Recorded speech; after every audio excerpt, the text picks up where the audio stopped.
ভাই দোহাই লাগে, আমার এত বড় সর্বনাশ করিস না। আমায় মাফ করে দে আপা, আমি তোকে অন্য কারোর হতে দিতে পারবো না। কথাটা বলেই রাজা সুমির শাড়ি একটানে খুলে ফেলে। ব্লাউজের কাঁধের কিছুটা অংশ টানাটানির কারণে ছিঁড়ে গেছে। সুমি তখন পুরোপুরি দিশেহারা। চিলেকোঠা ছোট স্যাঁতসেঁতে ঘরটায় ধুলো আর 15 দিনের অদ্ভুত গন্ধ। তার চোখে জল নয়, যেন আগুন জ্বলছে। সে জানে আজ তার বিয়ে। হলুদ শাড়ির নিচে লাল বেনারসি আর গহনা পরার কথা ছিল এই সময়টায়, অথচ সে আজ এখানে নিজের মামাতো ভাই রাজার হাতে অসম্মানের মুখে। সুমির বিয়ে উপলক্ষে গত 2 দিন ধরে বাড়িতে আত্মীয় স্বজনে গমগম করছে। চারিদিকে উৎসবের আমেজ, হাসি খুশি আর আনন্দের কোলাহল। কিন্তু এই চিলেকোঠার ঘর, যা মূলত পুরনো জিনিসপত্র রাখার গুদাম, সেখানে যেন জমাট বেঁধে আছে এক থমথমে নিস্তব্ধতা। এই নিস্তব্ধতা সুমির শ্বাস রুদ্ধ করে দিচ্ছিল। রাজা তুই কি করিস? তোর মাথায় কি কিচ্ছু নেই? নিচে সবাই। সুমি ফিসফিস করে বলার চেষ্টা করলো, কিন্তু তার কণ্ঠস্বর কাঁপছিল ভয়ে, লজ্জায় আর তীব্র হতাশায়। রাজা সুমির চেয়ে বছর দিনেকে ছোট, কিন্তু তার চোখের দৃষ্টিতে এখন বয়সের সেই সরলতা নেই, বরং আছে এক অদ্ভুত অধিকারবোধ আর দৃঢ়তা। রাজা সুমির হাত চেপে ধরে টেনে নিয়ে আসে ঘরের কোণায়, যেখানে আলো ছায়ার খেলা। নিচে সবাই আছে বলেই তো, আর সেই কারণেই তো আমি তোকে এখানে এনেছি আপা। রাজার কণ্ঠস্বর শান্ত, কিন্তু তাতেও এক ধরনের জেদ মেশানো। তোর বিয়ে হচ্ছে আপা অন্য কারো সাথে, যাকে তুই চিনিসও না ভালো করে। আমি তোকে যেতে দিতে পারবো না। সুমির মুখে তীব্র ঘৃণা। কে তুই? কে তুই আমায় আটকানোর? তুই আমার ভাই রাজা, মামাতো ভাই, 3 বছরের ছোট।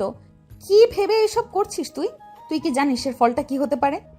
আমি জানি আপা, আমি জানি তুই হয়তো আজীবনের জন্য আমায় ঘৃণা করবি, মাফও করবি না কখনো।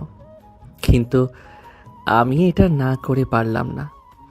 কাল যদি তোর বিয়েটা হয়ে যায়, আমি মরে যাব আপা।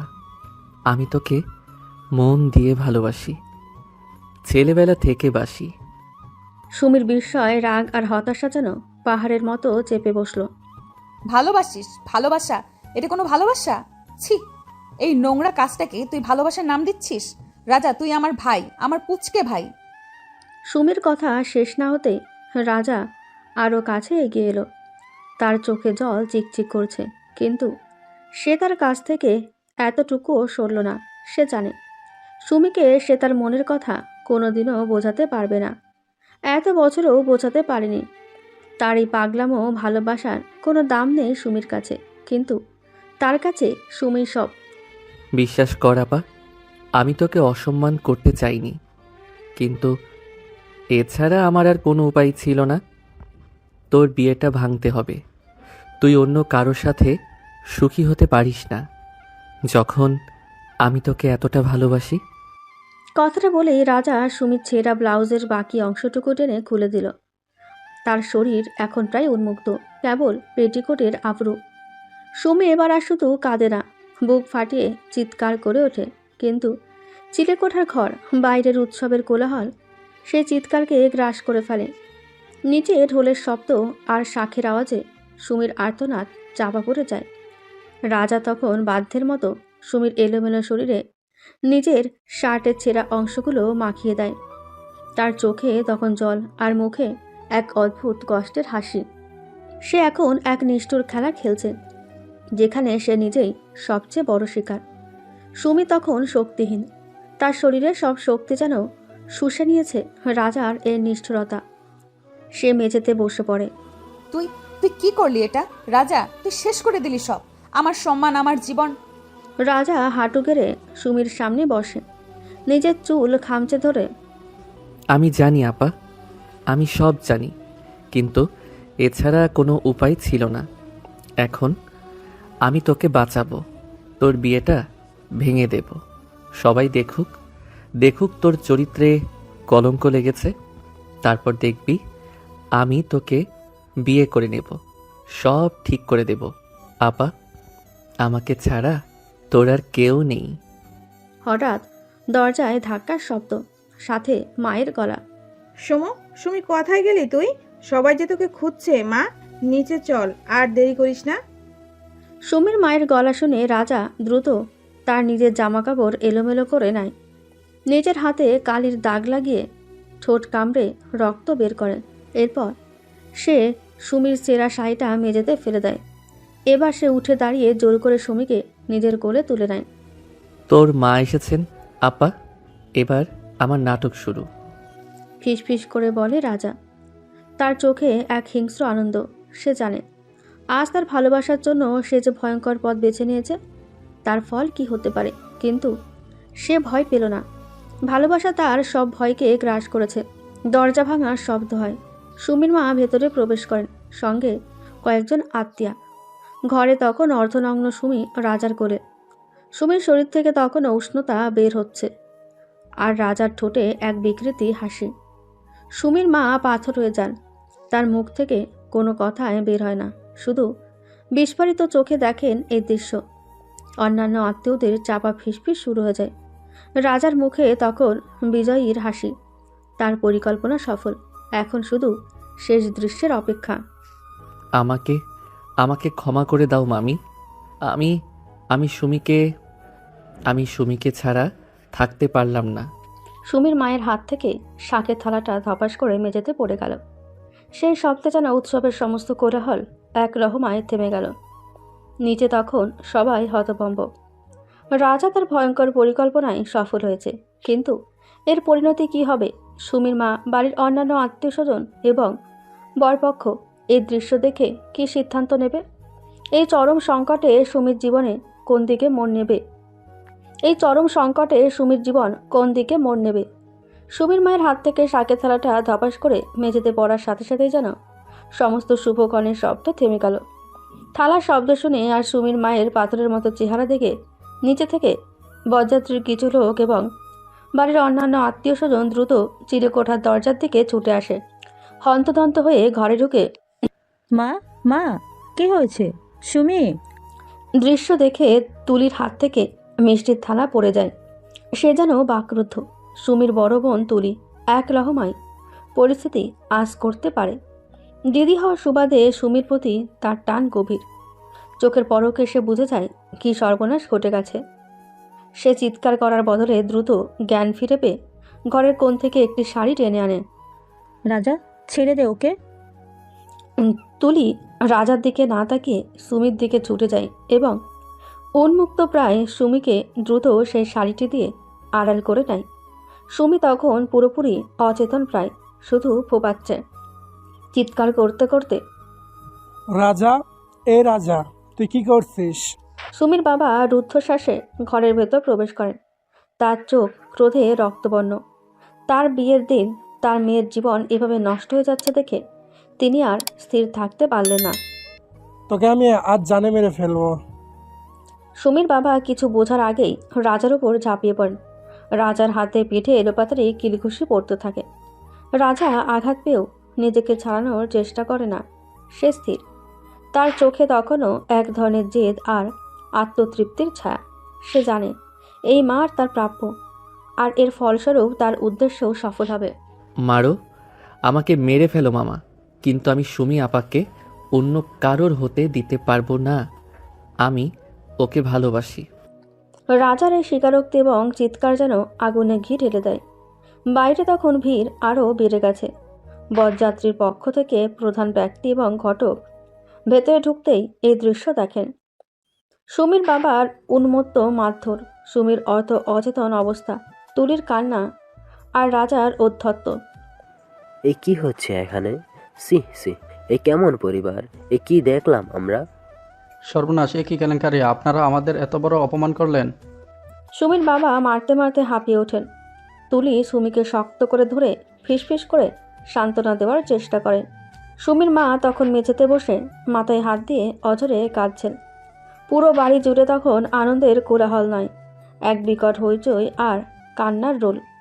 বরযাত্রীর পক্ষ থেকে চূড়ান্ত অপমান শুরু হয়ে যায়। আপনাদের মেয়ে বিয়ের দিন অন্য ছেলের সাথে তাও আবার ভাই।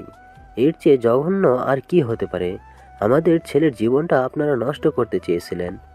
কাপা গলায় আপনারা বিশ্বাস করুন, আমরা জানতাম না এই ছেলেটা ও একটা পাগল। ওর মতিভ্রম হয়েছে, আমরা ক্ষমা চাইছি। কিন্তু বরপক্ষের লোকজনের ক্রোধ তখন চরমে। তারা আর কোনো কথা শুনতে রাজি নয়। আপনারা এই কলঙ্কের জন্য ক্ষমা চাইছেন। আমরা এখনই এখান থেকে চলে যাচ্ছি। এই বিয়ে হবে না। জীবন থাকতেও আমাদের ছেলে এমন মেয়েকে বিয়ে করবে না। কথাটা বলেই বরপক্ষের প্রধান উল্টো দিকে ঘুরে দাঁড়িয়ে হনহন করে দরজা দিয়ে বাইরে বেরিয়ে যান। তাদের দেখা দেখি অন্যান্য বরযাত্রীরাও দ্রুত গুটিয়ে নিতে শুরু করে। তারা তাদের ব্যাগপত্র, উপহারের জিনিসপত্র নিয়ে বেরিয়ে যায়। কিছুক্ষণের মধ্যেই বরযাত্রীর জন্য সাজানো গাড়িগুলো একে একে বাড়ির সামনে থেকে বিদায় নিতে শুরু করে। তাদের যাওয়ার পথে কোনো সানাই ধ্বনি নেই, শুধু ঘৃণা আর অপমানের নীরব ঢেউ। মুহূর্তের মধ্যেই উৎসবের বাড়িটা শ্মশানের নিস্তব্ধতা লাভ করে। শুধু পড়ে থাকে ভাঙা থালা, লুটিয়ে থাকা শাড়ি আর সুমির কান্নার ক্ষীণ আওয়াজ। রাজা তখনও মেঝেতে বসে আছে, সুমির দিকে স্থির দৃষ্টিতে তাকিয়ে। সুমির বাবা মাথা নিচু করে দাঁড়িয়ে আছেন। তার মেয়ে অপমানের শিকার, তার স্বপ্ন ভেঙে চুরমার, আর তার পরিবারের সম্মান দূরই মিশে গেছে। তার আর কিছু বলার বা করার শক্তি নেই। রাজার দিকে তার শুধু তীব্র ঘৃণা আর ক্রোধের দৃষ্টি। বিয়ে ভেঙে যাওয়ায় রাজার উদ্দেশ্য সফল হলেও সুমির ভবিষ্যৎ এখন অন্ধকারে। সমাজের চোখে সে কলঙ্কিনী। এই ঘটনার পর রাজা, সুমি ও তাদের পরিবারের জীবন কি মোড় নেবে? রাজা কি তার প্রতিশ্রুতি উদ্ধারকারী হতে পারবে? বরযাত্রী বিদায় নেওয়ার পর বাড়ির উৎসবের আলো নিভে যায়। পড়ে থাকে শুধু ছন্নছাড়া অপমানের আধার। সারা রাত বাড়ির সবাই নির্ঘুম কাটায়। ভোরের আলো ফুটতেই গ্রামের লোক জড়ো হতে শুরু করে। সম্মান বাঁচানোর শেষ চেষ্টা হিসেবে সন্ধ্যায় গ্রামের বত্তরায় সালিশ ডাকা হলো। বটগাছের নিচে পাতা হয়েছে পুরনো শতচ্ছিন্ন মাদুর। চারপাশে ঠিক ঠিক করছে উৎসুক জনতা। কয়েকটা কেরোসিনের বাতি জ্বলছে টিমটিম করে, যার আলোয় দৃশ্যটা আরও বেশি ভীতিকর লাগে। মাতব্বররা বসে আছেন কাঠিন্য নিয়ে। তাদের চোখে কোনো দয়া বা মমতা নেই, শুধু বংশের ইজ্জত হারানোর ক্রোধ, গম্ভীর ও দৃঢ় কণ্ঠে। এমন কলঙ্কের কথা এই গ্রামে 100 বছরেও কেউ শোনায়নি। বিয়ের দিন নিজের ফুফাতো ভাইয়ের সাথে এ কোনো পাপের ফল? রাজার বাবা লজ্জায় মাথা নত করে আছেন, তার শরীর কাঁপছে। গতকালের মারধরের চিহ্ন রাজার মুখে স্পষ্ট, কিন্তু তার চোখ এখনও জেদি আর বেপরোয়া। তুলি সুমিকে প্রায় জোর করে সাদা থান কাপড়ের মতো একটি শাড়ি দিয়ে জড়িয়ে ধরে সালিশের সামনে নিয়ে আসে। সুমিকে দেখে মনে হচ্ছে সে যেন একটি জড়বস্তু, যার জীবন থেকে সমস্ত রং মুছে গেছে। তার দৃষ্টি শূন্য, তার শরীর কাঁপছে অসহায় ক্রোধে। সুমি, মা তুই বল, এই ছেলেটা তোকে জোর করেছে নাকি তোদের মধ্যে? সুমি মাথা নাড়াতে পারে না, তার গলার স্বর হারিয়ে গেছে। এই সালিশের কাছে মিথ্যা বলা আর তার চরিত্রকে আরও বেশি কলঙ্কিত করা ছাড়া অন্য কোনো পথ খোলা নেই। সে ফিসফিস করে, শুধু একটাই শব্দ উচ্চারণ করতে পারে, জোর জবরদস্তি। সুমির ক্ষীণ স্বর ভিড়ের মধ্যে চাপা পড়ে যায়। মাতব্বর সুমির দিকে তাকিয়ে দীর্ঘশ্বাস ফেলেন। গ্রামের চোখে সুমি এখন কলঙ্কিনী। তার কথা কেউ বিশ্বাস করবে না। সবাই রাজার বয়ান শুনতে আগ্রহী। রাজা, তুই কেন এমন করলি রে? এই বংশের মুখে চুনকালি দিলি। তোর কি কোনো জ্ঞান নেই? ও পাগল হয়ে গেছে মাতব্বর, ওর বিচার করুন, ওকে গ্রাম থেকে তাড়িয়ে দিন। চিৎকার করে ওঠে, তার কণ্ঠস্বরে কোনো ভয় নেই। না, ওকে তাড়াতে হবে না। আমি সব করেছি, জবরদস্তি করিনি। আমি আপাকে ভালোবাসি, হ্যাঁ ভালোবাসি।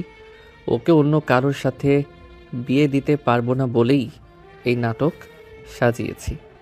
রাজার মুখে নাটক শব্দটি শুনে সুমি দ্রুত মাথা তোলে। তার চোখে বিদ্যুতের ঝলক।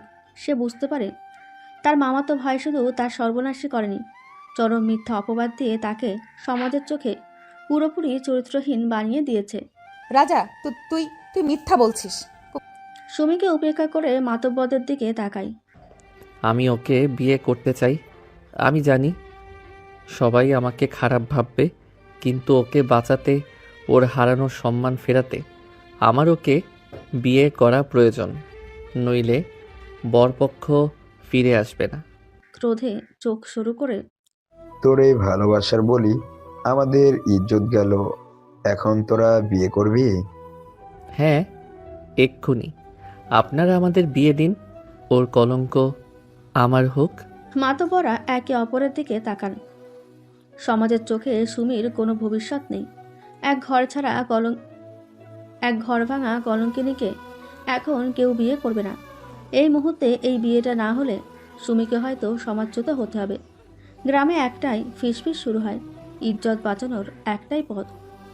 গ্রামের ইজ্জত রক্ষাতে এবং এই গ্রামের মেয়েকে বাঁচানোর জন্য সালিশের ফায়সালা হলো তোদের এখনই বিয়ে হবে, কোনো দেরি করা চলবে না। মাতব্বরের কথা শুনে গ্রামে একটা চাপা গুঞ্জন শুরু হয়ে যায়। সুমির বাবা পাথরের মতো দাঁড়িয়ে থাকেন। তার কোনো প্রতিবাদ করার শক্তি নেই। তার মেয়ে যার হাতে লাঞ্ছিত হলো তারই জীবনসঙ্গী হতে চলেছে। তুলি সুমিকে ধরে কাঁদে, কিন্তু করার কিছুই নেই। রাজার মুখে তখন এক বিকৃত বিজয়ের হাসি। চিৎকার করে, হ্যাঁ, বিয়ে হবে, এখনই হবে। রাজার সেই হাসি দেখে সুমি তার শরীরের শেষ শক্তিটুকু হারায়। সে মাথা ঘুরে তুলির কোলে ঢলে পড়ে। তার জীবন এখন রাজার হাতে, যে তাকে ভালোবাসার নামে এক ভয়াবহ নরকে ঠেলে দিয়েছে। গ্রামের নিস্তব্ধতা ভেঙে কয়েকজন দ্রুত ছুটল কাজী আনতে। বটতলার অন্ধকার, কেরোসিনের ম্লান আলোয় এক কলঙ্কিত এবং অসম্মানের বিয়ের আয়োজন শুরু হয়ে গেল। সালিশের সিদ্ধান্তে সুমি ও রাজার বিয়ে স্থির হয়, কিন্তু এই বিয়ে কি সত্যি সুমির সম্মান ফেরাতে পারবে, নাকি এটা হবে দুটি তিক্ত জীবনের শুরু? রাজার পাগলামো ভালোবাসার পরিণতি কি হবে? মাতব্বরের ঘোষণার সাথে সাথে বটতলা জুড়ে এক চাপা গুঞ্জন শুরু হলো। গ্রামের ইজ্জত বাঁচাতে এই বিয়ে ছাড়া অন্য কোনো পথ খোলা নেই। দ্রুত একজন লোক ছোটেন গ্রামের কাজের খোঁজে। ততক্ষণে জ্ঞান ফিরেছে সুমির, কিন্তু সে যেন এক জীবন্ত লাশ।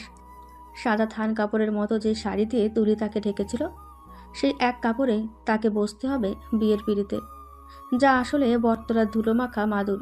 ফিসফিস করে, সুমি, ওর বোন, আর কাঁদিস না, যা হয়ে গেছে। তুলি সুমির হাত ধরে টেনে তোলার চেষ্টা করে। সুমির বাবা দূরে মাথা নিচু করে দাঁড়িয়ে, চোখে শুধু অসহায় ক্রোধ। রাজার বাবার চোখে তখনও একই লজ্জা আর ভয়, কিন্তু রাজা স্থির। তার চোখে এক বিজয়ের ঔজ্জ্বল্য। কিছুক্ষণের মধ্যেই কাজী এসে হাজির হন। তার হাতে নিকাহনামা, চোখে রাজ্যের বিস্ময়। এত রাত্রে এমন কলঙ্কের বিয়ে তিনি আগে দেখেননি। আপনারা এই অসময়ে ঠিক আছে, কিন্তু কনেকে কি নতুন কাপড় পরানো সম্ভব ছিল না? বিরক্ত নিয়ে, কিসের নতুন কাপড়? যা আছে তাতেই কাজ সারতে হবে। আগে কলঙ্ক ডেকে ইজ্জত বাঁচানো জরুরি। মাতব্বরের কড়া কথায় কাজী আর কিছু বললেন না। গ্রামের দুজন প্রবীণ সাক্ষী হিসেবে বসেন। সুমির বাবা বরপক্ষের লোক না থাকায় বাধ্য হয়ে সুমির অভিভাবক হিসেবে নিজের কর্তব্য পালনের জন্য এগিয়ে আসেন। রাজার দিকে তাকিয়ে, তুমি কি সুমিকে তোমার স্ত্রী হিসেবে কবুল করতে রাজি আছো? মোহরনা ধার্য করা হলো 1001 টাকা। দৃঢ় কণ্ঠে, কবুল, আমি রাজি। রাজার মুখে কোনো ইতস্তত ভাব নেই। তার চোখে শুধু সুমিকে নিজের করে পাওয়ার উল্লাস। এবার কাজী সুমির দিকে তাকান। সুমির মুখ শুকিয়ে কাঠ, তার চোখ দিয়ে অনবরত জল গড়িয়ে পড়ছে। এই বিয়ে তার কাছে ভালোবাসার বন্ধন নয়, এক চরম লাঞ্ছনা এবং রাজার নিষ্ঠুরতার চূড়ান্ত প্রতীক। মা সুমি, তুমি কি রাজাকে তোমার স্বামী হিসেবে কবুল করতে রাজি আছো? সুমি কোনো উত্তর দেয় না। সে শুধু মাথা নাড়িয়ে নিজের অনীহা বোঝানোর চেষ্টা করে। তার গলার স্বর নেই, মুখে ভাষা নেই। নীরবতা ক্রমে বাড়তে থাকে। মাতব্বররা অধৈর্য হয়ে ওঠে। কিরে মেয়ে, চুপ করে আছিস কেন? কবুল বল, তোর ইজ্জত রক্ষার জন্য এই বিয়ে হচ্ছে। পাশের এক আত্মীয়া সুমির হাত ধরে ঝাঁকুনি দেয়। কবুল বলো মা, কবুল বলো। সুমি তখন নিজের ভেতরে সব শক্তি একত্রিত করে। সে কাঁপা কাঁপা গলায়, যেন শেষ নিঃশ্বাস নিতে নিতে কবুল বলে। কবুল। কবুল শব্দটা যেন কোনো প্রতিজ্ঞা নয়, সুমির জীবনের সমস্ত আশা আকাঙ্ক্ষার মৃত্যু ঘণ্টা। কাজী দ্রুত নিকাহনামায় সই করান এবং ঘোষণা করেন যে আজ থেকে সুমি ও রাজা স্বামী স্ত্রী। বটতলার বাতাসে তখন শাঁখের আওয়াজ নেই, উলুধ্বনি নেই, আছে শুধু এক গভীর হতাশা আর অপমানের নীরবতা। এক কাপড়ে অনাড়ম্বরভাবে কলঙ্কের কালিমা মেখে তাদের বিয়ে সম্পন্ন হলো। নিকাহ শেষে সুমিকে ধরে তার নতুন শ্বশুরবাড়ি অর্থাৎ তার মামার বাড়িতে নিয়ে যাওয়া হয়, যেখানে সে কাল পর্যন্ত ছিল মেয়ে, আজ থেকে সে নতুন পুত্রবধূ। এই শ্বশুরবাড়িতেই তার লাঞ্ছনা শুরু হয়েছে। রাজা যেন তখন বিজয়ীর বেশে সুমির পাশে এসে দাঁড়ায়, ফিসফিস করে, এখন তুই শুধু আমার আপা, আমি তোর সব কষ্ট ভুলিয়ে দেব। রাজা সুমির হাত ধরার চেষ্টা করে, কিন্তু সুমি বিদ্যুৎপৃষ্টের মতো হাত সরিয়ে নেয়। তার চোখে তখন ঘৃণা আর অবজ্ঞা। রাজার ভালোবাসা তাকে এক মুহূর্তে রানীর আসন থেকে নামিয়ে দিয়েছে কলঙ্কিনীর গ্লানিময় জীবনে। বিয়ে সম্পন্ন হলেও সুমি এবং রাজার সম্পর্ক এখন এক ঘৃণার বাঁধনে বাঁধা। সুমির শ্বশুরবাড়িতে তার জীবন কেমন হবে? রাজা কি সুমির ভালোবাসা ফিরে পেতে পারবে? এক কাপড়ে নিকাহ সম্পূর্ণ হওয়ার পর সুমিকে নিয়ে আসা হলো তার মামার বাড়ি, যা আজ থেকে তার শ্বশুরবাড়ি। এই বাড়ি তার অতি পরিচিত, কিন্তু আজ প্রতিটি ঘর, প্রতিটি আসবাবপত্র যেন অচেনা, শীতল আর ঘৃণায় ভরা। সুমিকে সোজা একটি অন্ধকার ঘরে ঢুকিয়ে দেওয়া হলো। উৎসবের সমস্ত জৌলি সরিয়ে ফেলা হয়েছে, যেন এই বাড়িতে কোনো শুভ কাজই হয়নি। স্বামীর দিকে কটমট করে তাকিয়ে, সব দোষ তোমার, কেন ছেলেকে এত প্রশ্রয় দিতে? আজ আমার বংশের নাম সব ডুবিয়ে দিল। ছি! বিরক্ত ও হতাশ কণ্ঠে রাজের বাবা বলেন, এখন এসব বলে লাভ কি? যা হওয়ার তো হয়ে গেল, এখন এদের নিয়ে কি হবে তাই ভাবো। সুমির শাশুড়ি এক দীর্ঘশ্বাস ফেলে সুমির ঘরের দিকে এগিয়ে যান। সুমি তখনও সেই এক কাপড়ে মাদুর পাতা মেঝেতে বসে আছে। চোখের জল শুকিয়ে গেছে, শুধু মুখটা ফ্যাকাশে। রুক্ষ কণ্ঠে, ও মহারানী, উঠে বসো। লজ্জা নেই? এখন নাটক করিস? তোর জন্য আমার ছেলের জীবন নষ্ট হলো, আমার মান সম্মান গেল। তুই তো জানতি ও তোকে ভালোবাসে, তাও কেন এমন করলি? কেন একটা কথাও বললি না আগে? ধীরে ধীরে মুখ তুলে, আমি কি বলবো ফুপু আম্মু, আমি তো শুধু ওর বোন ছিলাম, ও মিথ্যে বলেছে, জোর জবরদস্তি করেছে। বিদ্রুপের হাসি হেসে, বোন? বোন নাকি? তোর শাড়ি ছেঁড়া, ব্লাউজ ছেঁড়া, আর তুই বলছিস জবরদস্তি? গ্রামের লোক কি অন্ধ নাকি? সবাই দেখেছে কি হয়েছে। এখন রাজার ঘরে দোষ চাপিয়ে তুই সতী সাজতে চাস? তোর মতো কুড়োটা মেয়ে আমি দেখিনি। সুমির কানে এই কঠিন কথাগুলো যেন বিষ ঢেলে দেয়। এই বাড়ি তার আশ্রয় ছিল, আজ সেটাই তার কারাগার। তার কাকিমা, যাকে সে মায়ের মতোই শ্রদ্ধা করত, আজ তাকে কুড়োটা বলছে। তার পাশে এসে দাঁড়ানোর কেউ নেই। ঠিক তখনই দরজায় ট্যাক্সির হর্ন বেজে ওঠে। বাইরে থেকে হাঁক পড়ে, কোথায় গেলি সব? রাজা কোথায়? এই কি কেলেঙ্কারি শুনলাম? রাজার ছোট চাচা চাচি, যারা শহরে থাকেন এবং এই পরিবারের সবচেয়ে ধনী ও প্রভাবশালী সদস্য, তারা এসেছেন। তাদের সামনে ইজ্জত হারানোর এই গল্প গ্রামের সবাই জেনে ফেলেছে। এটা ভাবতেই সুমির শ্বশুর শাশুড়ির মুখ ফ্যাকাশে হয়ে যায়। তারা দ্রুত ঘরের বাইরে আসেন, তীক্ষ্ণ কণ্ঠে, এ কী অবস্থা? আমরা শুনতে পেলাম রাজা নাকি নিজের মামার মেয়েকে বিয়ে করেছে, তাও বিয়ের দিন। আমাদের ইজ্জত সব ধুলায় মিশে গেল। ছোট ভাই, তুই সব ভুল শুনেছিস, এমন কিছু না। ভুল শুনছি কেন? আমাদের ফোন করে বললে না? কেন এই কাজের বিয়ে দিতে গেলে?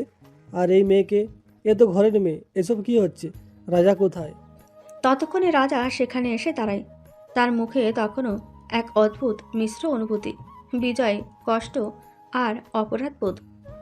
আমি সুমি আপাকে ভালোবাসি কাকা, আমি ওকে অন্য কারোর হতে দিতে পারতাম না। ভালোবাসা? তোর এই ভালোবাসার জন্য আমাদের সমাজে মুখ দেখানো দায়, আমাদের ব্যবসার ক্ষতি হবে। এই মেয়েকে নিয়ে তুই শহরে যাবি না? এটা হতে পারে না। রাজার চাচি সুমির দিকে তাকান। সুমি তখনও মাথা নিচু করে দাঁড়িয়ে। তার ছেঁড়া শাড়ির দিকে নজর যেতেই রাজার চাচি ঘৃণায় মুখ ফিরিয়ে নেন। এই নোংরা মেয়েকে আমাদের বাড়িতে ঠাঁই হবে না। এই সম্পর্ক আমি মানব না। এই শুধু আমাদের পরিবারের কলঙ্ক। রাজা, তুই ভুল করেছিস, তোর জীবন নষ্ট হলো, তুই ওকে ছেড়ে দে। আহত ও ক্রুদ্ধ হয়ে, না, আমি সুমি আপাকে ছাড়ব না। এই বিয়ে বৈধ, গ্রামের সবাই মেনে নিয়েছে। ওকে এখন আমি ছাড়া আর কেউ বিয়ে করবে না। রাজার কাকা তখন এগিয়ে এসে রাজার গালে সপাটে এক চর বসিয়ে দেন। সেই চরের শব্দে সুমি কেঁপে ওঠে। তুই আমাদের কথা না শুনে এই কলঙ্কিনীকে নিয়ে ঘর করবি? তোর সব খরচ বন্ধ, শহরে তোর প্রবেশ নিষেধ। আর এই মেয়ের কি হবে? রাজার কাকা সুমির দিকে ইঙ্গিত করেন। সুমির শ্বশুর শাশুড়ি কোনো উত্তর দিতে পারেন না। তারা তাদের ছেলের ভবিষ্যৎ এবং নিজেদের সম্মান নিয়েই বেশি চিন্তিত। রাজা তখন সুমির হাত ধরে এগিয়ে আসে। ওর যা হবে আমার সাথে হবে। ও আমার স্ত্রী, ওর গ্লানি আমার গ্লানি। আপনারা যা খুশি করুন, ওকে আমি ছাড়বো না। সুমি রাজার দিকে তাকায়। ভালোবাসা নয়, তার চোখে এখন শুধুই এক গভীর তিক্ত ঘৃণা। এই ভালোবাসার জন্য রাজা তাকে অপমানের চরম সীমায় ঠেলে দিয়েছে। শহরে থাকা প্রভাবশালী আত্মীয়দের দিক থেকে সম্পূর্ণ অসহযোগিতা, আর গ্রামে শাশুড়ির প্রতিদিনের খোঁটা, এই হবে এখন সুমির নিত্যসঙ্গী। তার নতুন জীবনের শুরু হলো এক কঠিন যন্ত্রণার মধ্যে দিয়ে। শহর থেকে আসা আত্মীয়দের অপমানের পর রাজা ও সুমির দাম্পত্য জীবনে আরও নতুন জটিলতা দেখা দেয়। রাজা তার ভালোবাসার জন্য সব কিছু ত্যাগ করেছে, কিন্তু সুমির ঘৃণা কি আদৌ কমবে? এই দুজনের ভবিষ্যৎ সংসার কিভাবে চলবে যখন পরিবারের সমর্থনও তারা হারিয়েছে? সারা দিনের অপমান, সালিশের লাঞ্ছনা এবং প্রভাবশালী আত্মীয়দের তিরস্কারের পর রাত নামে। রাজার বাবার দেওয়া পুরনো ধুলোমাখা এক ঘরে সুমিকে নিয়ে আসে তুলি। এই ঘরটি তাদের নতুন বাসর ঘর। ঘরে কোনো সাজসজ্জা নেই, নেই কোনো শুভ্রতার চিহ্ন, শুধু একটা নড়বড়ে খাটে মলিন চাদর পাতা। তুলি সুমিকে বসিয়ে দ্রুত ঘর থেকে বেরিয়ে যায়। তার চোখে জল। সুমি সেই এক কাপড়ে মাথা নিচু করে বসে থাকে। কিছুক্ষণের মধ্যেই রাজা ঘরে প্রবেশ করে। তার চোখে তখনও জেদের আগুন, সাথে এক রাশ অপরাধবোধ ও ভালোবাসা মেশানো দৃষ্টি। দরজা বন্ধ করে রাজা সুমির কাছে এগিয়ে আসে। আপা, সুমি। সুমি কোনো সাড়া দেয় না। সে পাথরের মতো স্থির। রাজা তার সামনে হাঁটু গেড়ে বসে। সুমির হাত ধরার চেষ্টা করে। সুমির শরীর কেঁপে ওঠে। সে দ্রুত হাত সরিয়ে নেয়। কর্কশ ভাঙা কণ্ঠে, আমার গায়ে হাত দিবি না। আহত স্বরে, কেন এমন করছিস সুমি? আমি তো তোর স্বামী এখন। আমি তোকে ভালোবাসি। বিশ্বাস কর, আমি শুধু তোকে বাঁচানোর জন্যই এসব করেছি। তোর সম্মান ফিরিয়ে দিতে চেয়েছি। তীক্ষ্ণ দৃষ্টিতে তাকিয়ে, সম্মান? তুই আমার সম্মান ফিরিয়ে দিয়েছিস? তুই আমার সম্মান ধুলোয় মিশিয়ে দিয়েছিস। তুই আমার ভাই ছিলি, আমার বিশ্বাস ছিলি, আর তুই ভালোবাসার নামে আমাকে সমাজের চোখে কলঙ্কিনী করেছিস। সুমির চোখে আগুন। সেই আগুনে রাজা যেন দগ্ধ হয়। সে বুঝতে পারে তার এই পাগলামি সুমিকে কত গভীর যন্ত্রণা দিয়েছে। আমাকে ক্ষমা করে দে আপা। আমি উপায় খুঁজে পাচ্ছিলাম না। কাল যদি তোর বিয়ে হয়ে যেত, আমি মরে যেতাম। আমি সহ্য করতে পারতাম না। দীর্ঘশ্বাস ফেলে, যা হতাশার চেয়েও বেশি কষ্টের। মরে যেতি? তুই মরে যেতি? আমার কথা ভাবলি না? এই যে আমি, আমার ভেতরে যা কিছু সুন্দর ছিল, যা নিয়ে আমি নতুন জীবন শুরু করতে চেয়েছিলাম, সব তুই ছিঁড়ে ফেলেছিস। তুই আমাকে বাঁচাসনি রাজা, তুই আমাকে মেরে ফেলেছিস। সুমি আর নিজেকে ধরে রাখতে পারে না। সে হাউমাউ করে কেঁদে ওঠে। রাজা সুমিকে শান্ত করার জন্য কাছে যেতে চায়, কিন্তু সুমি তাকে ঠেলে সরিয়ে দেয়। দূরে থাক, তোর নোংরা স্পর্শ আমার সহ্য হবে না। তুই একজন নষ্ট, একজন ধর্ষক। যন্ত্রণা দিয়ে, সুমি, আমি তোকে। তুই আর কোনো কথা বলবি না। আমার কাছে তুই শুধু সেই ছেলে যে বিয়ের দিন আমাকে লাঞ্ছিত করে আমার জীবন কেড়ে নিয়েছে। আমার কাছে তুই একজন ভাই ছিলি, তার চেয়ে বেশি কিছু না। তোর এই ভালোবাসা শুধু আমাকে অপমান না, গ্লানি ছাড়ার কিচ্ছু দেয়নি। যন্ত্রণা নিয়ে বাসর ঘরের নিস্তব্ধতা সুমির কান্নার শব্দে ভেঙে যায়। রাজা মাথা নিচু করে মেঝেতে বসে পড়ে। তার সমস্ত বিজয়, তার সমস্ত জেদ যেন এই এক মুহূর্তেই চূর্ণ বিচূর্ণ হয়ে যায়।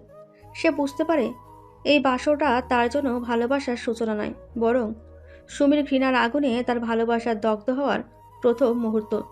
কাঁপা কাঁপা গলায়, আমাকে আর একটা সুযোগ দে সুমি। আমি সব ঠিক করে দেব। তোকে রানী করে রাখব। আমি তোর জন্য সব কষ্ট সহ্য করব।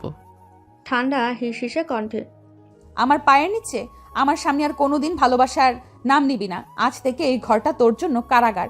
তুই আমাকে জোর করেছিস, কিন্তু আমার মনকে জোর করতে পারবি না। তুই শুধু আমার স্বামী নামধারী একজন মানুষ, তার চেয়ে বেশি কিছু না। সুমির কথাগুলো রাজার বুকে তীরের মতো বেঁধে। সে আর কোনো কথাই বলতে পারে না। বাসর রাতে প্রদীপ নিভে যায়। ঘরের মধ্যে থাকে শুধু দুজন মানুষ, যারা একই বাঁধনে বাঁধা পড়েও একে অপরের থেকে বহু দূরে।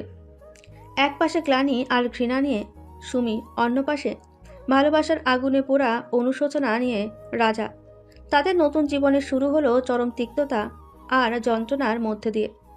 বাসর রাতে সুমির তীব্র ঘৃণা রাজাকে আঘাত করেছে। এই ঘৃণা কি কখনো ভালোবাসায় পরিণত হতে পারে?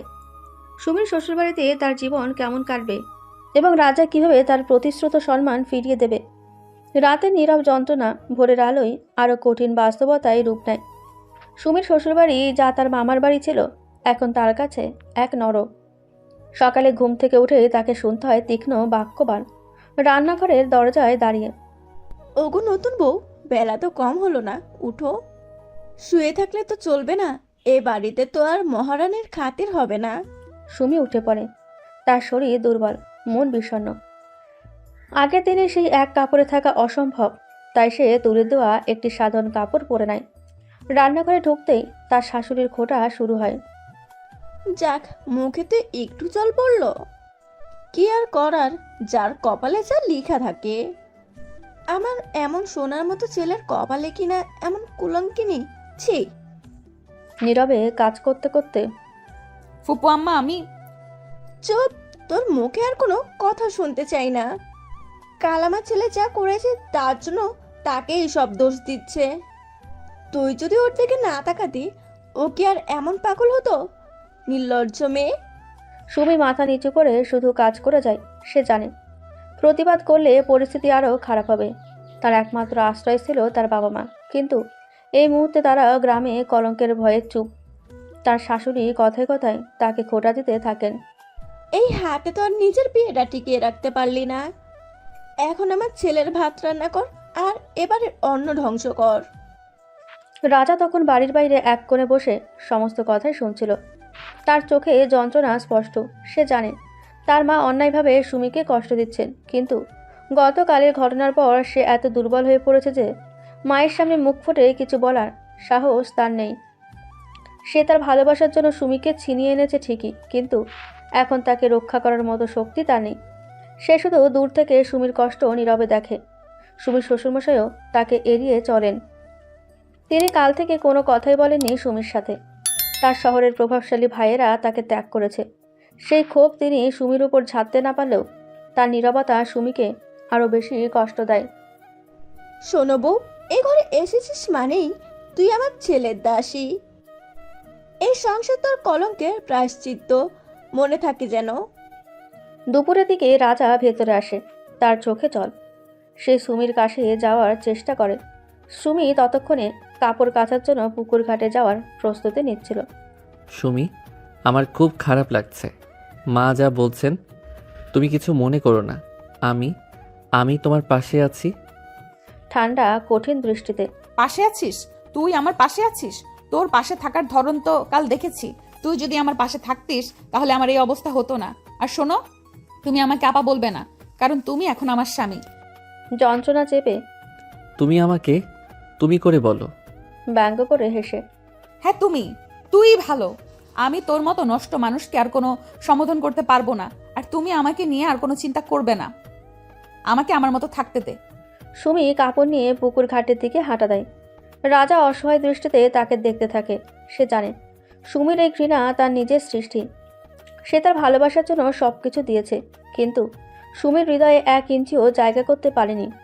তার নীরব থাকাটা সুমির কাছে অপরাধের সমান। দিন যায়, রাত আসে।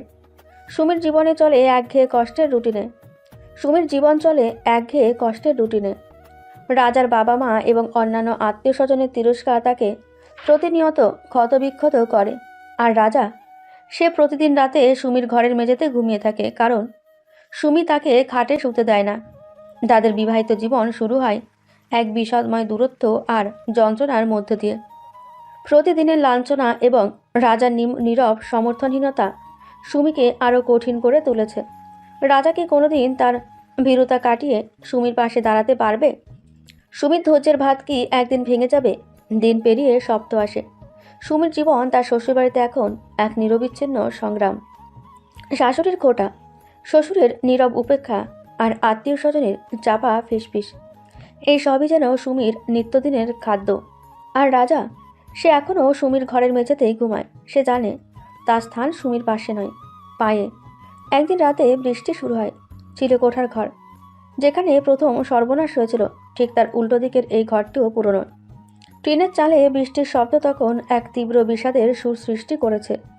সুমি খাটে শুয়ে থাকে, কিন্তু ঘুম আসে না। বাইরে তখন মুষলধারে বৃষ্টি।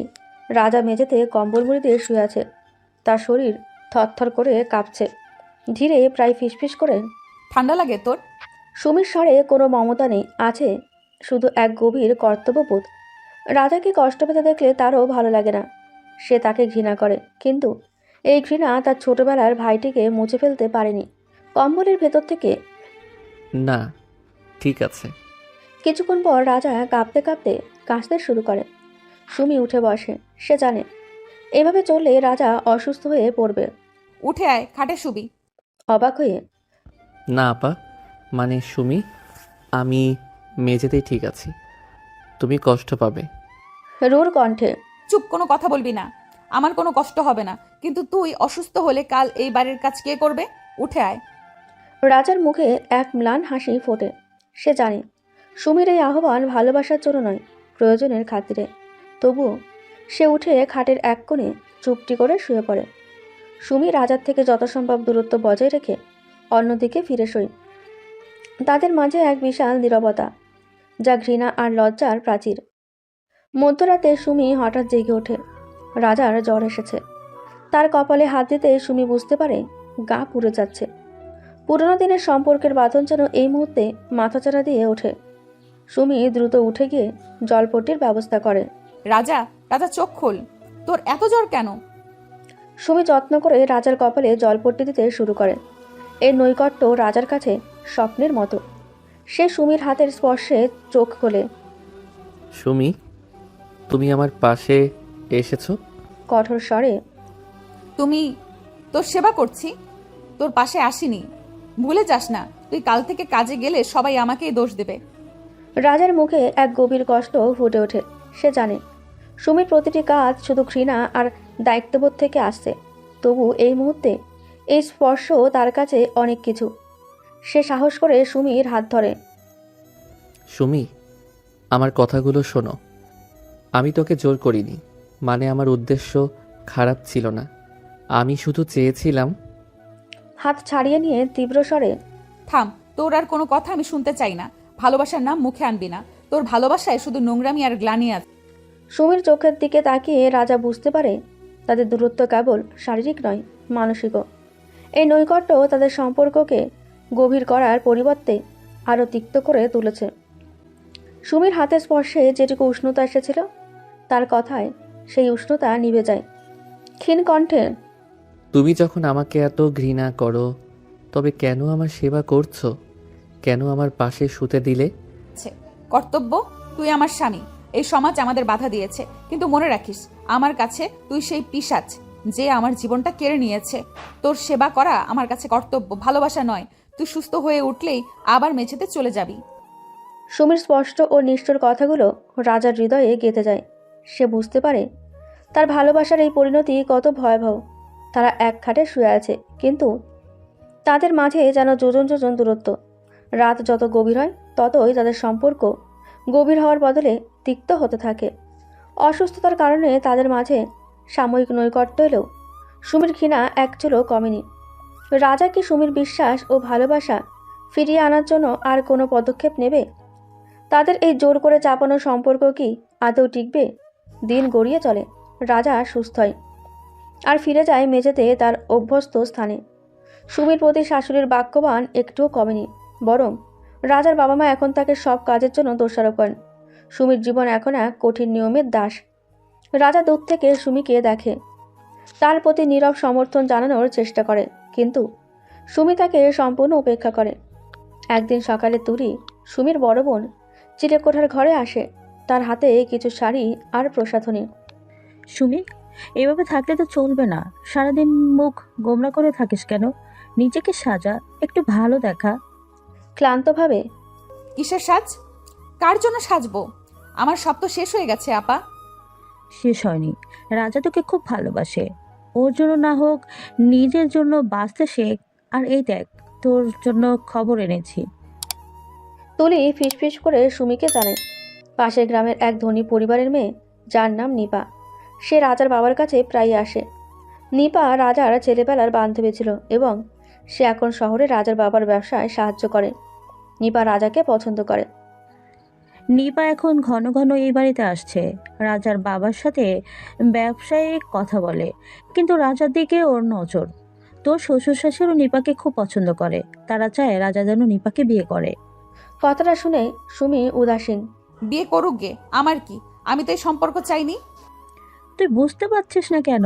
রাজাকে তুই যদি এভাবে দূরে সরিয়ে রাখিস, যদি ওকে ঘৃণা করিস, তবে রাজা কিন্তু দূরে সরে যাবে। আর একবার যদি নিপা...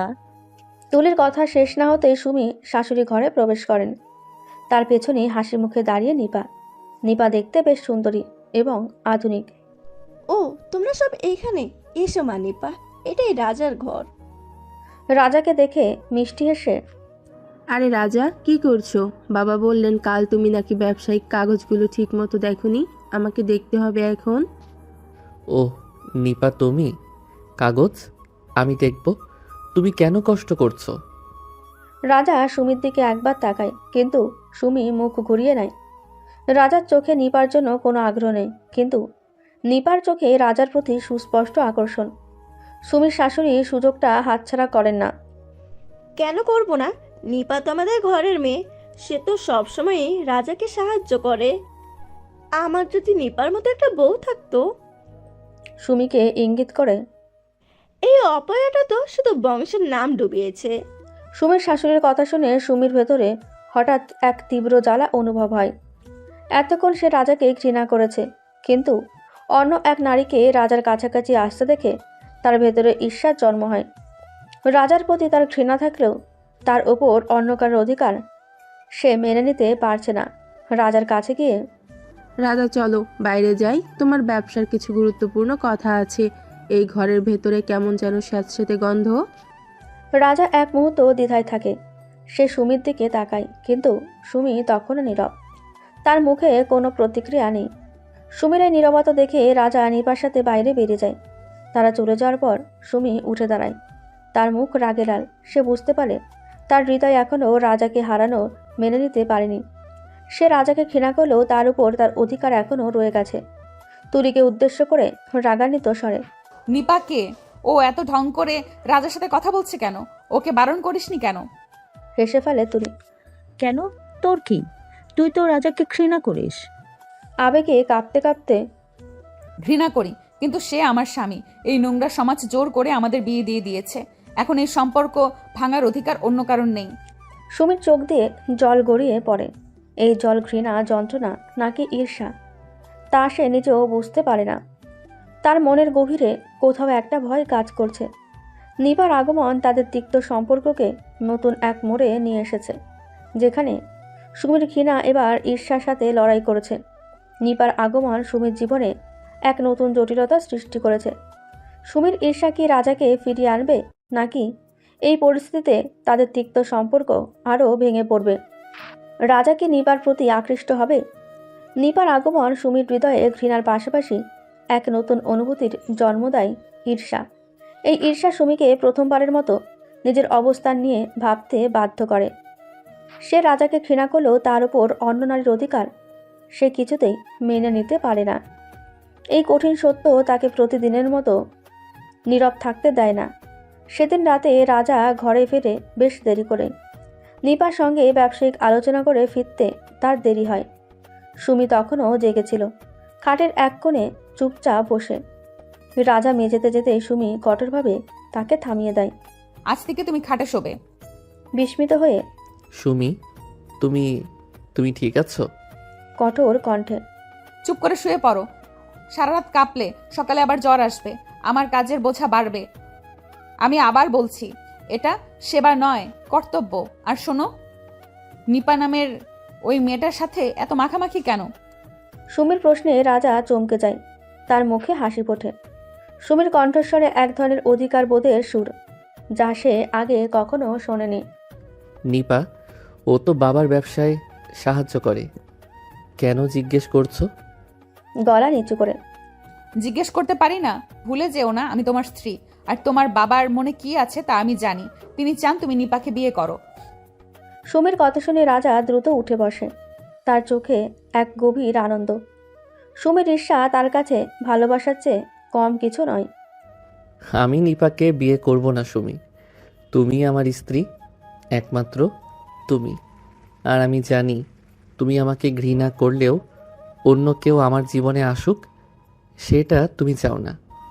মুখ ঘুরিয়ে নিয়ে, না চাইলেও আমার কি? আমি তো তোমায় জোর করিনি, তুমি নিজেই আমার জীবন নষ্ট করেছো। ধীরে ধীরে সুমির কাছে সরে এসে, আমি জানি আমি তোমার সাথে জঘন্য কাজ করেছি, আমাকে ক্ষমা করো। কিন্তু তোমার এই রাগ, এই ঈর্ষা, এটাই আমার কাছে বাঁচার রসদ। তুমি আমাকে ঘৃণা করো, কিন্তু তুমি অন্য কারো হাতে আমাকে তুলে দেবে না, তাই না? রাজা সুমির মুখের দিকে তাকায়। সুমি চোখ নামিয়ে নাই।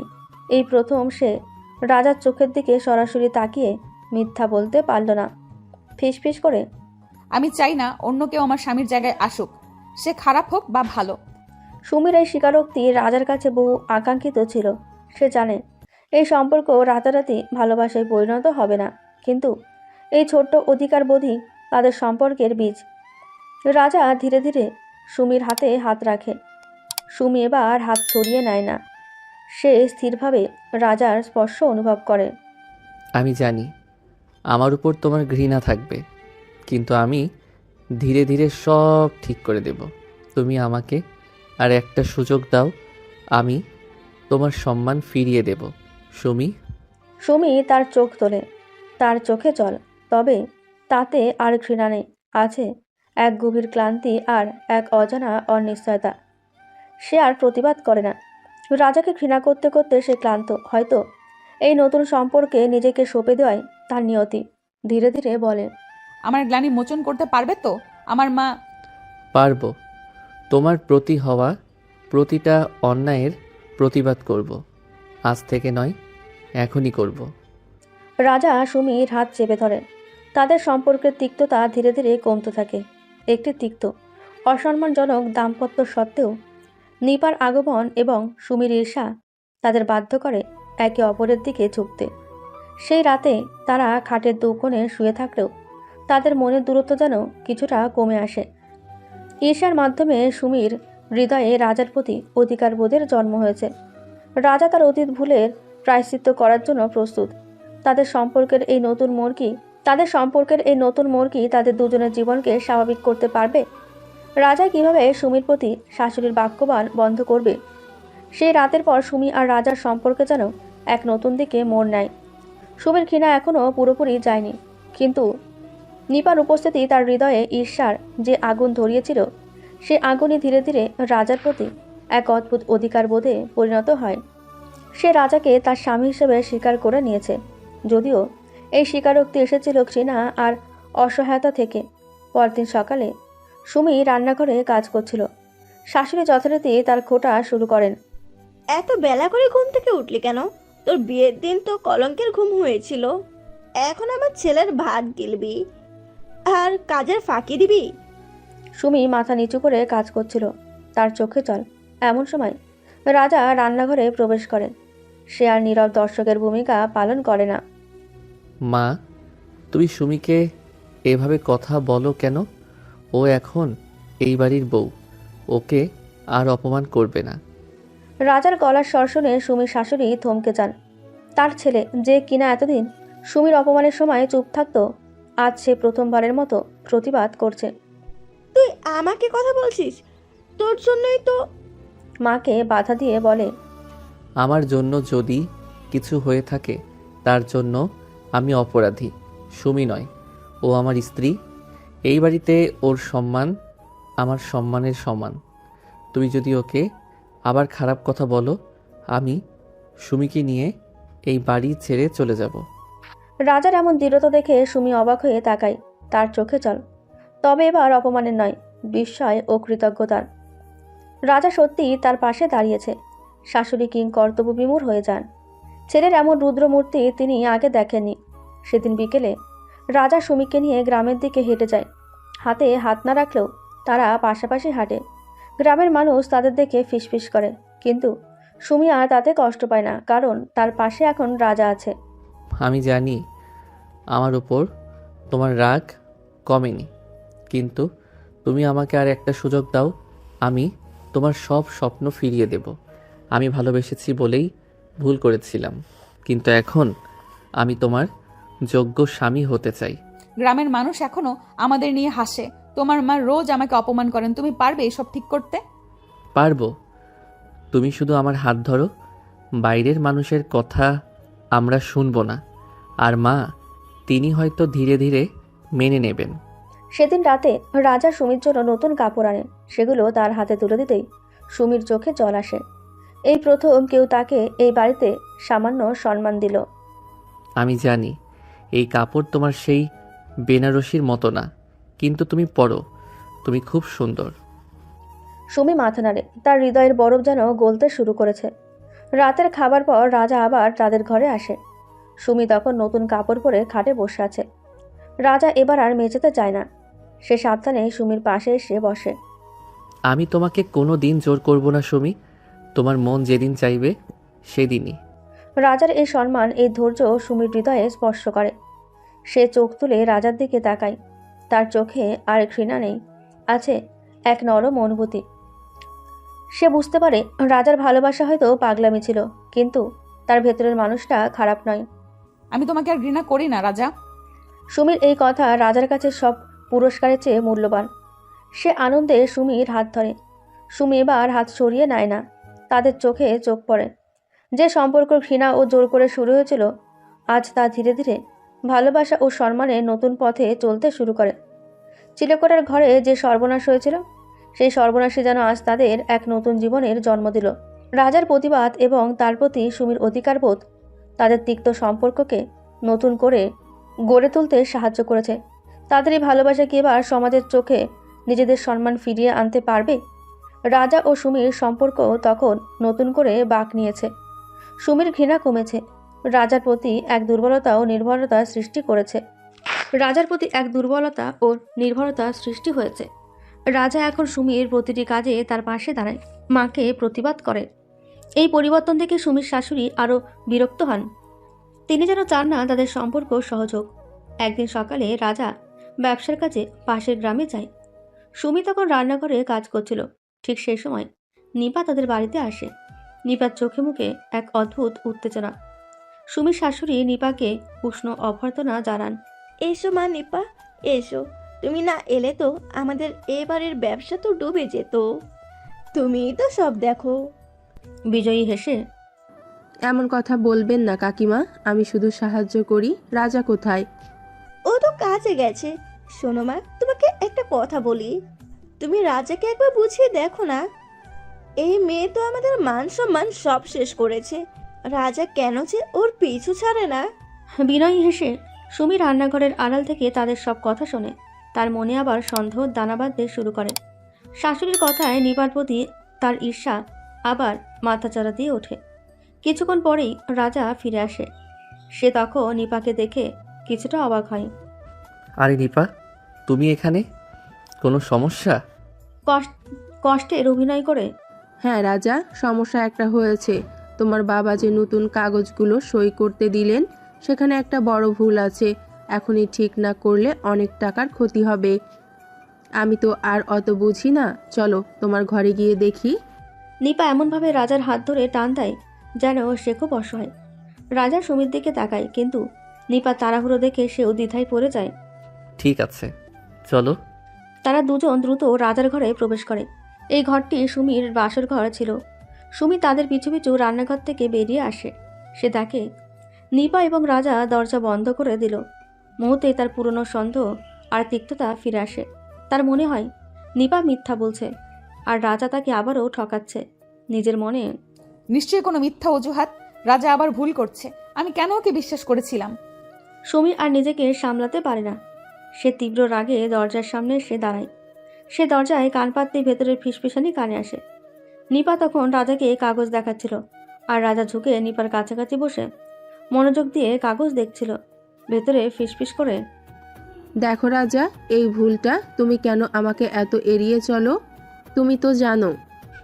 নিপা, এখন শুধু কাজের কথা, অন্য কিছু নয়।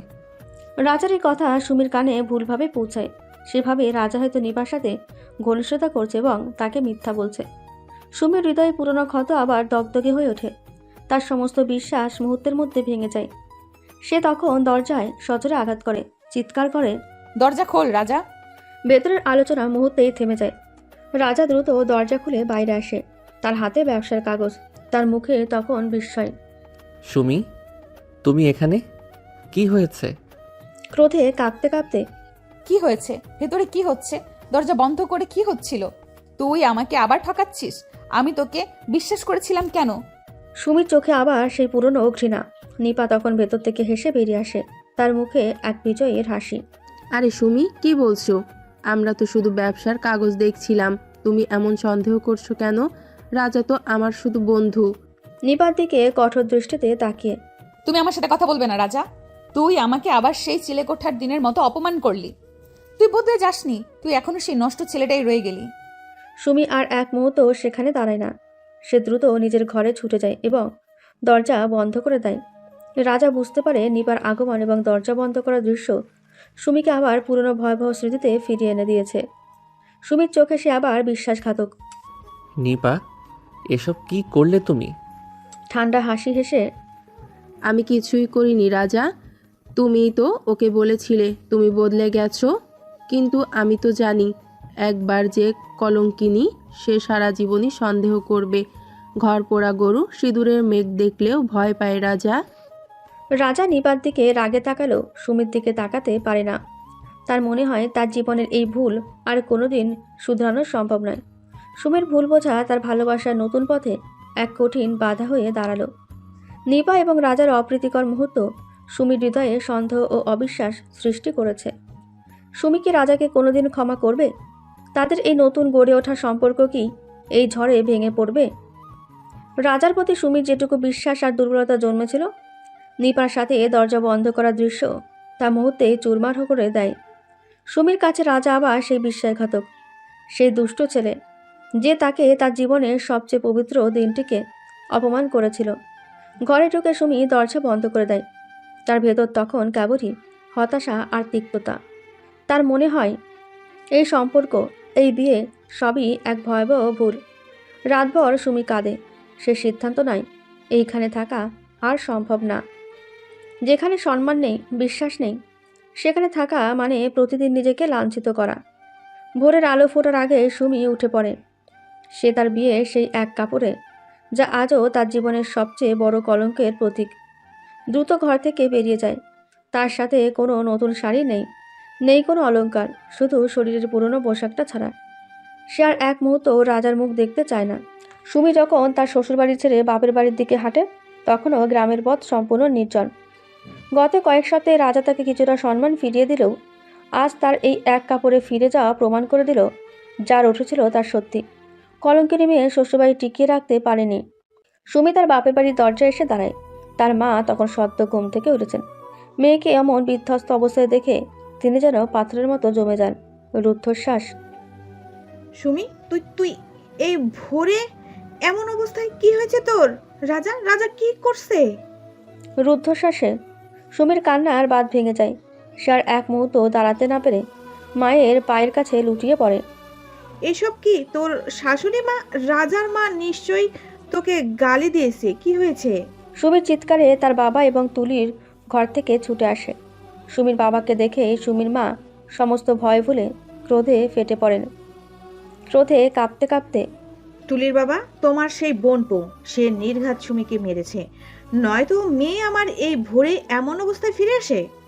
চিৎকার করে, থামো তো মারামারি। এই মেয়ে, তোর কি হয়েছে? তুই কেন ফিরে এসেছিস? কাঁপা কাঁপা স্বরে, বাবা, ও আমাকে ঠকাচ্ছে নিপার সাথে। কথা শেষ করতে না দিয়ে রাগে উন্মত্ত হয়ে ঠকাচ্ছে তোর বিয়েটা, তোর এই কলঙ্কের বিয়েটা ভাঙতে যাচ্ছিল, তখন কোথায় ছিল তোর এই জ্ঞান? আমরা সারা রাত জেগে কাজীকে এনে তোদের বিয়ে দিলাম যাতে আমাদের মুখটা বাঁচে, আর তুই তুই 1 মাসের মধ্যে এই বিয়ে ভেঙে ফিরে এলি।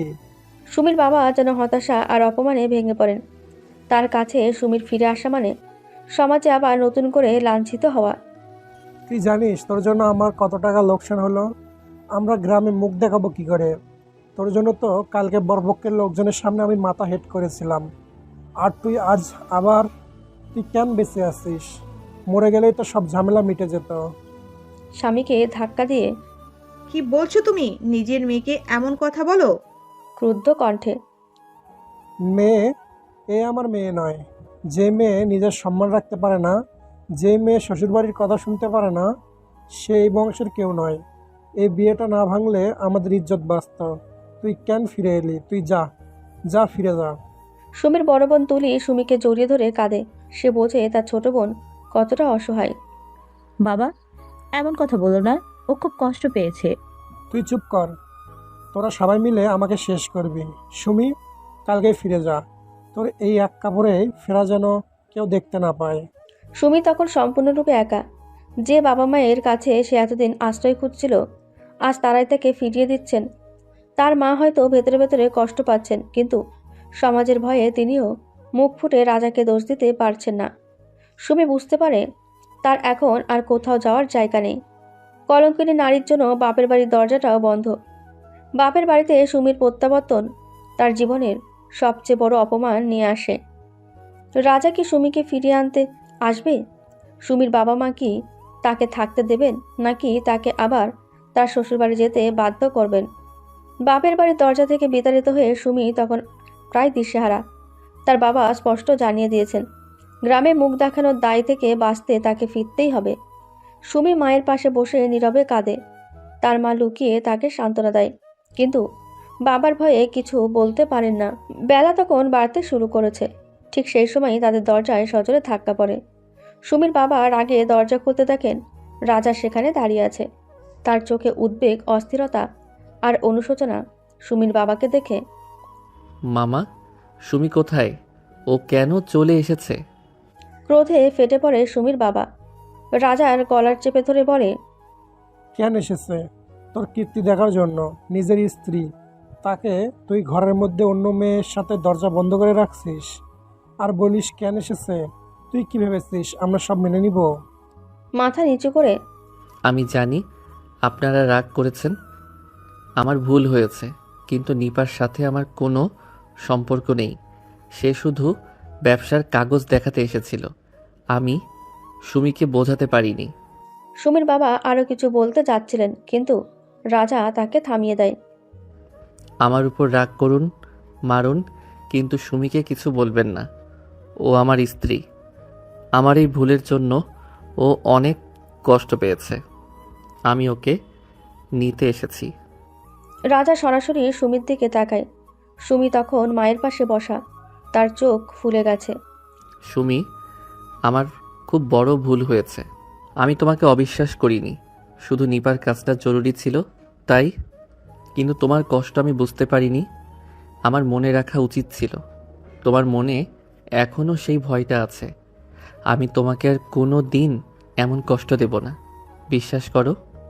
রাজার চোখে তখন কোনো জেদ নেই, আছে শুধু গভীর অনুশোচনা আর ভালোবাসা। সুমি ধীরে ধীরে তার দিকে তাকায়। রাজা তার সামনে হাঁটু গেড়ে বসে। আমি তোমাকে নিতে এসেছি। তুমি যদি ফিরে না যাও, আমি এখানে তোমার সাথে থাকব। আমি জানি তুমি আমাকে ছেড়ে থাকতে পারো না। তুমি আমাকে ঘৃণা করলেও অন্য কেউ আমার জীবনে আসুক, সেটাও তুমি চাও না। আমাকে আর একটা সুযোগ দাও। আমি সবার সামনে তোমাকে আমার স্ত্রী হিসেবে প্রমাণ করব। রাজার এমন আকুতি দেখে সুমির বাবা মায়ের মন কিছুটা নরম হয়। তারা বোঝেন রাজা হয়তো সত্যি সুমিকে ভালোবাসে। সুমির মা ইশারায় সুমিকে যেতে বলেন। ধীরে ধীরে উঠে দাঁড়িয়ে, আমি যাব, কিন্তু একটা শর্তে। আগ্রহী হয়ে, কি শর্ত বলো? আজ থেকে তুমি আর আমার মায়ের সব অপমান আমাকে একা সইতে দেবে না। আমি তোমার স্ত্রী, তুমি তুমি আমার সম্মান রক্ষা করবে, আর নিপা সে আর কোনোদিন আমাদের ঘরে পা রাখবে না। আমি কথা দিচ্ছি, আজ থেকে আমি তোমার ছায়া হয়ে থাকব। কেউ তোমার দিকে আঙুল তুললে আগে আমার দিকে তুলবে।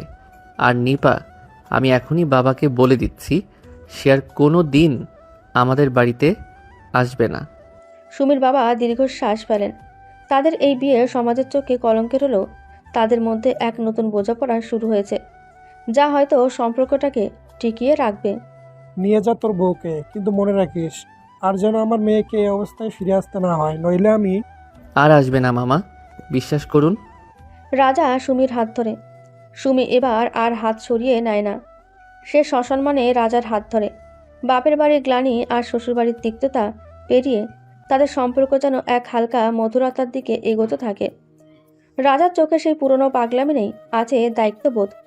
আর সুমির চোখে সেই ঘৃণা নেই, আছে দুর্বলতা। দুজনে একসাথে বাড়ির বাইরে পা বাড়ায়। গ্রামের লোকজন অবাক হয়ে তাকিয়ে থাকে। এই কলঙ্কিত বিয়েতে হয়তো এবার সত্যিকারের ভালোবাসার আলো ফুটতে শুরু করেছে। রাজা সুমিকে ফিরিয়ে এনেছে এবং তার পাশে দাঁড়ানোর প্রতিজ্ঞা করেছে। তাদের সম্পর্কের তিক্ততা কমে এলেও সমাজে তাদের সম্মান এখনও ফিরে আসেনি। এবার তাদের সংগ্রাম হবে সমাজের বিরুদ্ধে নিজেদের বৈধতা প্রমাণ করার। রাজা সুমিকে ফিরিয়ে আনার পর তাদের সম্পর্কের পটভূমি ধীরে ধীরে বদলাতে শুরু করে। রাজা তার কথা রেখেছে। শাশুড়ির কোনো তিরস্কারই সে সুমিকে একা সইতে দেয় না। যতবার তার মা সুমিকে অপমান করে যান, ততবার রাজা সামনে এসে দাঁড়ায়। তার দৃঢ়তার কাছে শাশুড়ির ক্রোধ ধীরে ধীরে কমে আসে, যদিও বিরক্তি থেকেই যায়। একদিন দুপুরবেলা সুমি পুকুর থেকে জল নিয়ে আসছিল। রাজার মা বাড়ির উঠোনে ছিলেন। এত দেরি কেন হলো? তোর আসামের জন্যই তো আমার ছেলেকেও তো কাজ দেখতে হয় না, তুই তো শুধু। মায়ের কথা শেষ করার আগে রাজা আসে। শক্ত কণ্ঠে মায়ের দিকে তাকিয়ে, মা, তুমি ওকে কিছু বলবে না, ওর কোনো দোষ নেই। জল আনা বা রান্নার জন্য আমি একজন কাজের লোক রাখছি, সুমিকে এসব করতে হবে না। কাজের লোক? এত খরচ? হ্যাঁ, খরচ। আমার স্ত্রীর সম্মান তার চেয়ে অনেক বেশি দামি। আর কোনো দিন সুমিকে নিয়ে কেউ কোনো কথা বলবে না। রাজা সুমির হাত থেকে জলের কলসিটা নিয়ে নেয়। সুমি মুগ্ধ হয়ে রাজার দিকে তাকায়। এই রাজার জন্য তার হৃদয় এবার আর ঘৃণা নয়, এক গভীর কৃতজ্ঞতা জন্ম নেয়। তার মনে হয় সেই পাগলামো ভালোবাসার আড়ালে থাকা মানুষটা আসলে খুবই সরল আর যত্নশীল। সুমি তখন রাজার হাত থেকে জলের কলসিটা নিজেই নেয়। না, তুমি রাখো, আমি পারবো। তুমি তো সারাদিন কাজ করো। সুমির এই সামান্য আন্তরিকতাটুকু রাজার কাছে বিশাল প্রাপ্তি ছিল।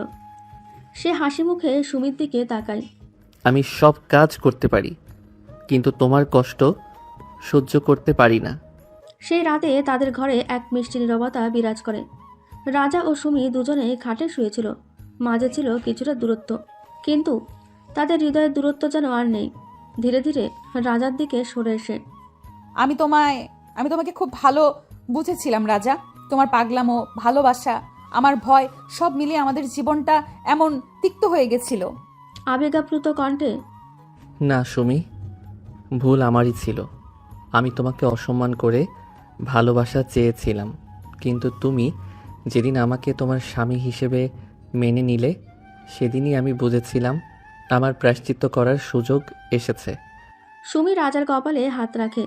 তার শরীরে তখনও রাজার প্রতি সেই পুরনো অধিকার বোধ আছে, তবে তা এখন ভালোবাসার উষ্ণতায় পূর্ণ। নিপার ঘটনা, আমি তোমাকে অবিশ্বাস করেছিলাম, আমাকে ক্ষমা করো। সুমির হাত ধরে, আমার কোনো ক্ষমা চাই না, শুধু তোমার বিশ্বাস আর এই নৈকট্যটুকু চাই। আমি জানি আমি তোমাকে মন দিয়েই ভালোবাসি। সুমি রাজার বুকে মাথা রাখে। তার চোখ বন্ধ। তার জীবনের সব ঝড় যেন থেমে গেছে। যে সম্পর্ক জোর করে চাপানো হয়েছিল, যে ঘরে ছিল শুধু ঘৃণা আর তিক্ততা, আজ সেই ঘরেই ভালোবাসার প্রথম অঙ্কুরোদ্গম হয়। সুমি বুঝতে পারে রাজার এই পাগলামো ভালোবাসা তাকে হয়তো চরম অপমান দিয়েছে, কিন্তু তার ভেতরের সততা আর যত্নশীলতায় তাদের সম্পর্ককে বাঁচিয়েছে। আমি তোমাকে ভালোবাসি রাজা। সুমির এই স্বীকারোক্তি রাজার কাছে পৃথিবীর সবচেয়ে মধুর শব্দ ছিল। তার দীর্ঘদিনের পাগলামো ভালোবাসা আজ পূর্ণতা পেল। সেই রাতে তাদের মাঝে কোনো ব্যবধান রইল না। জোর করে চাপানো বিয়েটি অবশেষে সত্যিকারের ভালোবাসার বাঁধনে বাঁধা পড়ল। তারা একে অপরের কষ্ট ভুলিয়ে নতুন আশায় বুক বেঁধে এক নতুন জীবন শুরু করলো। রাজা ও সুমির ভালোবাসা পরিণতি পেয়েছে। তারা একে অপরের কষ্ট ভুলিয়ে দিয়ে নতুন জীবন শুরু করেছে। এবার তাদের লক্ষ্য হলো সমাজের চোখে নিজেদের সম্মান পুনরুদ্ধার করা এবং পরিবারের পূর্ণ সমর্থন অর্জন করা।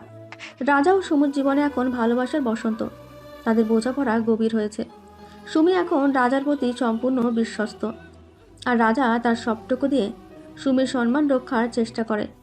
তাদের দাম্পত্য জীবনের পরিবর্তন চোখে পড়ার মতোই ছিল। সুমির মুখ থেকে বিষাদের ছায়া সরে গিয়ে এক স্নিগ্ধ হাসি ফুটে ওঠে। রাজা এখন মায়ের কোনো কথাই চুপ করে শোনে না। সুমির পক্ষে জোরালোভাবে কথা বলে।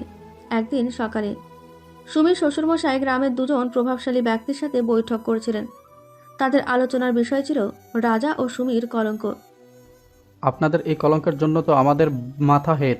আপনাদের ছেলে বউকে তো দেখালে লোক এখনো ফিসফিস করে।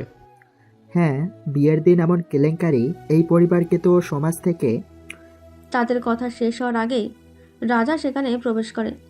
তার চোখে কোনো ভয় নেই, আছে এক আত্মবিশ্বাস, শান্ত অথচ দৃঢ় কণ্ঠে। আপনারা কি নিয়ে কথা বলছেন কাকা? তোমার কথা আর তোমার স্ত্রীর কথা। তোমরা আমাদের সমাজের নিয়ম ভেঙেছ। আস্থা নিয়ে। নিয়ম আমি হয়তো ভেঙেছি, কিন্তু ভালোবাসা প্রতিষ্ঠা করেছি। হ্যাঁ, আমার ভালোবাসার প্রকাশটা জঘন্য ছিল। আমার স্ত্রীর প্রতি সেই অসম্মানের জন্য আমি অনুতপ্ত, কিন্তু আমরা এখন স্বামী স্ত্রী, আমরা সুখেই আছি। আপনারা যদি আমাদের সম্মান না দেন তাতে আমাদের কিছু আসে যায় না, কারণ আমার স্ত্রীর সম্মান এখন আমার হাতে। রাজার এমন স্পষ্ট কথা শুনে গ্রামের লোক কিছুটা অবাক হয়। তাদের জানা রাজা ছিল লাজুক, কিন্তু এই রাজা আত্মবিশ্বাসী। ঠিক তখনই সুমি সেখানে চা নিয়ে আসে। তার মুখে এক স্নিগ্ধ হাসি, চোখে স্বাভাবিক দীপ্তি। সুমির দিকে তাকিয়ে গ্রামের লোকেরা কিছুটা থমকে যায়। তাদের মনে হয় এত কিছুর পরও মেয়েটি শান্ত এবং সুখী। কিন্তু তোমাদের এই বিয়ে তো সমাজের চোখে। সমাজ কি ভাবলো তা নিয়ে আমরা আর ভাবি না। আমরা একে অপরের পাশে আছি, এটাই যথেষ্ট। আপনারা জানেন আমার বাবা মায়ের ব্যবসায় কত ক্ষতি হয়েছে। আত্মীয় স্বজনরা আমাদের থেকে মুখ ফিরিয়ে নিয়েছে, তবু আমার স্ত্রী আমাকে ছেড়ে যায়নি। যেই মেয়ে এত অপমানের পরও তার স্বামীকে বিশ্বাস করে, তার মতো সতী এই গ্রামে কজন আছে? সুমির দিকে তাকিয়ে গ্রামের লোকজনের মুখে চাপা গুঞ্জন শুরু হয়। তারা বুঝতে পারে রাজার কথাই যুক্তি আছে। সুমির নীরব ধৈর্য এবং রাজার আজকের প্রতিবাদ তাদের চোখে নতুনভাবে ধরা দেয়। কিছুদিন পর রাজার বাবা মায়ের পক্ষ থেকে সুমিকে নিয়ে আর কোনো কথা শোনা যায় না। তারা বুঝতে পারেন ছেলের জেদের কাছে তাদের সব রাগ ব্যর্থ। বরং তারা দেখেন সুমির আগমনের পর রাজার মধ্যে এক অদ্ভুত দায়িত্ববোধ এসেছে। সে এখন বাবার ব্যবসায় মনোযোগ দিয়েছে, কাজে ফাঁকি দেয় না। প্রায় 6 মাস পর গ্রামে এক বড় ধর্মীয় উৎসবের আয়োজন হয়। সুমির শাশুড়ি বাধ্য হয়ে সুমিকে সেই অনুষ্ঠানে যাওয়ার অনুমতি দেন। সুমিকে আজ আর সেই এক কাপড় নয়, রঙিন একটি শাড়ি পরিয়ে দেয় রাজা। তারা দুজন একসাথে মেলায় যায়। গ্রামের সেই সব মানুষ যারা একদিন সুমিকে কলঙ্কিনী বলে ফিসফিস করত, আজ তারা রাজাকে সুখী দেখে অবাক হয়। তুলি ও সুমির বাবা মাও মেলায় আসেন। তারা সুমিকে সুখী দেখে স্বস্তির নিঃশ্বাস ফেলেন। ফিসফিস করে সুমিকে, কিরে, সব ঠিক হয়ে গেছে? হ্যাঁ আপা, সব ঠিক। রাজা আমাকে এখন খুব ভালোবাসে, আর আমিও। রাজা তখন সুমির হাত ধরে সবার সামনে দাঁড়িয়েছিল। গ্রামের মানুষজন তাদের দিকে আর ঘৃণায় চোখে তাকায় না, বরং এক সুখী দম্পতির দৃষ্টিতে দেখে। ধীরে ধীরে তারা বুঝতে পারে রাজা জোর করে বিয়ে করলেও তার ভালোবাসার গভীরতা সুমির জীবনকে বাঁচিয়েছে। সময়ের সাথে সাথে সুমি ও রাজা তাদের ব্যবহার, ধৈর্য আর পরস্পরের প্রতি শ্রদ্ধার মাধ্যমে সমাজের চোখে নিজেদের সম্মান পুনরুদ্ধার করে।